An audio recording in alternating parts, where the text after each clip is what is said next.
दोस्तों इस वीडियो में आपको जहन्नम में रहने वाले सबसे आखिरी मुसलमान के बारे में बताया जाएगा। ये आखिरी मुसलमान किस तरह तड़प तड़प कर अपने रब को पुकारेगा, फिर अल्लाह ताला इस शख्स के साथ क्या मामला फरमाएगा और दोज़ख से निकलने वाले इस आखिरी मुसलमान को कितनी जन्नत मिलेगी, ये सब आप इस वीडियो में जानेंगे। लिहाजा वीडियो को आखिर तक देखिएगा, यकीनन ये वीडियो आपके ईमान में इजाफा करेगी। दोस्तों अल्लाह ताला ने अपने बंदों के लिए आखिरत में इनाम यानी जन्नत और काफिरों के लिए सजा यानी जहन्नम तैयार कर रखी है। जैसे ही कयामत आएगी तमाम मरे हुए लोगों को दोबारा से उठाया जाएगा। परहेजगार और ईमानदार मुसलमानों को अल्लाह ताला जन्नत अता करेगा, जबकि काफिरों और गुनाहगारों को जहन्नम में डाला जाएगा। लेकिन इनमें से कुछ ऐसे लोग भी होंगे जो मुसलमान तो होंगे लेकिन इन्होंने इस दुनिया में अपनी सारी जिंदगी गुनाहों में गुजारी होगी। इन्हें भी जहन्नम में डाला जाएगा और जहन्नम में अपनी गुनाहों की सजा काट कर अल्लाह ताला इन्हें जहन्नम से निकाल कर जन्नत में दाखिल फरमाएगा। नबी करीम सल्लल्लाहु अलैहि वसल्लम ने इरशाद फरमाया कि जिस मुसलमान के दिल में राई के दाने के बराबर भी ईमान हुआ वो जरूर जन्नत में दाखिल होगा। दोस्तों जन्नत में दाखिल होने की पहली शर्त ईमान है, यानी जो शख्स इस दुनिया से ईमान की हालत में रुखसत होगा तो अल्लाह ताला उसे जन्नत में दाखिल फरमाएगा। कयामत के दिन कुछ लोग ऐसे होंगे जिनको अल्लाह ताला बगैर हिसाब किताब के जन्नत में दाखिल फरमाएगा, जबकि कुछ मुसलमान ऐसे होंगे जो इस दुनिया से ईमान की हालत में तो गए होंगे लेकिन इनके गुनाह बहुत ज्यादा होंगे, जिसकी वजह से इन्हें सीधा जन्नत में दाखिल नहीं किया जाएगा बल्कि इन्हें पहले जहन्नम में डाला जाएगा और यहाँ पर इनको इनके गुनाहों के मुताबिक सजा दी जाएगी और फिर अल्लाह ताला इन्हें जहन्नम से निकालकर जन्नत में दाखिल फरमाएगा।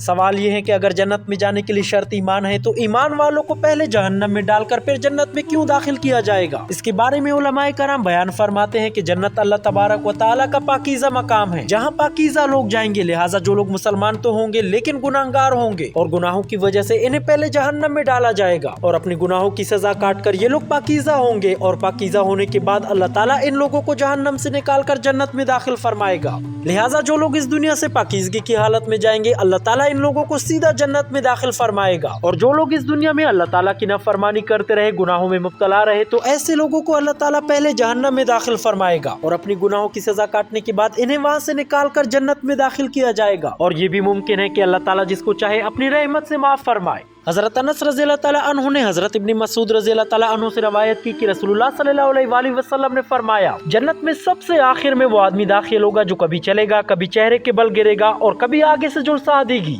जब वो आग से निकल आएगा तो पलट कर इसको देखेगा और कहेगा, बड़ी बरकत वाली है वो जात जिसने मुझे तुझसे निजात दी। अल्लाह ने मुझे ऐसी चीज अता फरमा दी जो उसने अगले पिछलों में से किसी को अता नहीं फरमाई। इतने में ऐसी बुलंदी पर एक दरख्त देखेगा तो दुआ करेगा कि ए अल्लाह मुझे इस दरख्त के करीब कर दे ताकि मैं इसके साए में धूप से निजात हासिल करूं और इसके पानी से प्यास बुझाऊं। इस पर अल्लाह ताला फरमाएगा, ए इब्ने आदम, हो सकता है कि मैं तुम्हें ये दरख्त दे दूं तो तुम मुझसे इसके सिवा कुछ और मांगो। वो कहेगा, नहीं मेरे रब, और अल्लाह के साथ अहद करेगा कि वो इससे और कुछ ना मांगेगा। इसका परवरदिगार इसको उज़र कबूल कर लेगा क्योंकि वो ऐसी चीज देख रहा होगा जिस पर वो सब्र कर ही नहीं सकता। तो अल्लाह ताला इसे उस दरख्त के करीब कर देगा और इसके साए में धूप से महफूज हो जाएगा और इसका पानी पिएगा। फिर इससे ऊपर एक और दरख्त दिखाया जाएगा जो पहले दरख्त से ज्यादा खूबसूरत होगा। तो वो कहेगा, ए मेरे रब, मुझे उस दरख्त के करीब कर दे ताकि मैं उसके पानी से सैराब हूँ और इसके साए में आराम करूँ। मैं तुझसे इसके सिवा कुछ नहीं मांगूंगा। अल्लाह ताला फरमाएगा, ए आदम के बेटे, क्या तुमने मुझसे वादा ना किया था कि तुम मुझसे कुछ और नहीं मांगोगे? और फरमाएगा, मुझे लगता है अगर मैं तुम्हें इसके करीब कर दूं तो तुम मुझसे कुछ और भी मांगोगे। वो अल्लाह ताला से वादा करेगा कि वो इसके अलावा और कुछ नहीं मांगेगा। इसका रब ताला इसका उज़र कबूल कर लेगा क्योंकि वो ऐसी चीज देख रहा होगा जिसके सामने इससे सब्र नहीं हो सकता। इस पर अल्लाह इसे उस दरख्त के करीब कर देगा। वो इसके साए के नीचे आ जाएगा और इसके पानी से प्यास बुझाएगा और फिर एक दरख्त जन्नत के दरवाजे के पास दिखाया जाएगा जो पहले दोनों दरख्तों से ज्यादा खूबसूरत होगा। तो वो अर्ज करेगा, ए मेरे रब, मुझे उस दरख्त के करीब कर दे ताकि मैं इसके साए से फायदा उठाऊं और इसके पानी से प्यास बुझाऊं। मैं तुमसे और कुछ नहीं मांगूंगा। अल्लाह ताला फरमाएगा, ए आदम के बेटे, क्या तुमने मेरे साथ वादा नहीं किया था कि और कुछ नहीं मांगोगे? वो कहेगा, क्यों नहीं मेरे रब, वादा किया था, बस यही, इसके अलावा और कुछ नहीं मांगूंगा। इसका रब इसका उज़र कबूल कर लेगा क्योंकि वो ऐसी चीज देख रहा होगा जिस पर वो सब्र कर ही नहीं सकता। तो अल्लाह इस शख्स को उस दरख्त के करीब कर देगा। यहाँ वो अहले जन्नत की आवाजें सुनेगा और कहेगा, ए मेरे रब, मुझे इसमें दाखिल कर दे। अल्लाह ताला फरमाएगा, ए आदम के बेटे, वो क्या चीज है जो तुझे राजी करके हमारे दरमियान सवालात का सिलसिला खत्म कर दे? क्या तुम इससे राजी हो जाओगे अगर मैं तुम्हें दुनिया से 10 गुना बड़ी जन्नत दूं? वो कहेगा, ए मेरे रब, क्या तू मेरी हंसी उड़ाता है जबकि तू सारे जहानों का रब है? इस पर इब्न मसूद रज़ियल्लाहु ताला अन्हु हंस पड़े और कहा, क्या तुम मुझसे ये नहीं पूछोगे कि मैं क्यों हंसा? सामीन ने पूछा, आप क्यों हंसे? कहा, इसी तरह रसूलुल्लाह सल्लल्लाहु अलैहि वसल्लम हंसे थे तो सहाबा कराम ने पूछा था, ए अल्लाह के रसूल, आप क्यों हंस रहे हैं? आपने फरमाया, रब्बुल आलमीन हंस पड़े जब इसने कहा कि तू सारे जहानों का रब है, मेरी हंसी उड़ाता है। अल्लाह ताला फरमाएगा, मैं तेरी हंसी नहीं उड़ाता, बल्कि मैं जो चाहूँ कर सकता हूँ।